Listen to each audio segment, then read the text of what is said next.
CAG report ने नीतीश भाजपा की सरकार की पोल खोली। बिहार विधानसभा में पेश की गई सीएजी रिपोर्ट में 2017 से 2022 तक यानी नीतीश और भाजपा सरकार के दौरान बिहार के विश्वविद्यालयों में हुई गड़बड़ियों, अनियमितता का खुलासा हुआ है।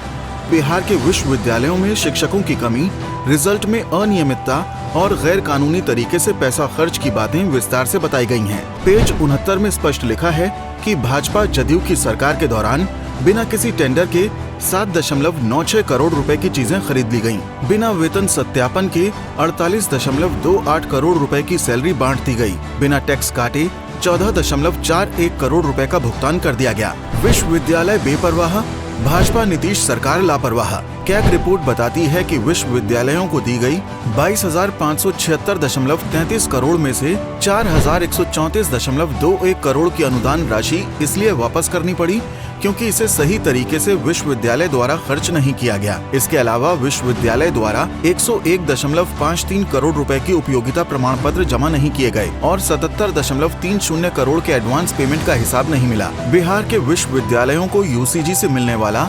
27.82 करोड़ रुपए का विकास अनुदान सिर्फ इसलिए नहीं मिला क्योंकि पहले का फंड सही से खर्च नहीं किया गया था। आर्थिक गड़बड़ियां तो हुई हैं, इसके साथ साथ विश्वविद्यालय अपना मूल कार्य तक नहीं कर पा रहा है। कैग रिपोर्ट बताती है कि छात्रों के परीक्षा परिणाम 946 दिनों तक देर से घोषित किए गए और छात्रों के अंक सही से दर्ज नहीं किए गए। इतना ही नहीं, विश्वविद्यालयों के कुल पदों में शिक्षकों और गैर शिक्षकों की 56% की कमी है। रिपोर्ट ये भी बताती है कि उपलब्ध शिक्षण कर्मचारियों को युक्ति संगत तरीके से पद स्थापित नहीं किया गया था। कैग की रिपोर्ट में स्पष्ट रूप से दिख रहा है कि नीतीश और भाजपा सरकार के दौरान बिहार के विश्वविद्यालयों में अनियमितता और संभावित भ्रष्टाचार हुए, वो भी तब जब केंद्र और राज्य दोनों जगह नीतीश और भाजपा की मिलीजुली सरकार है।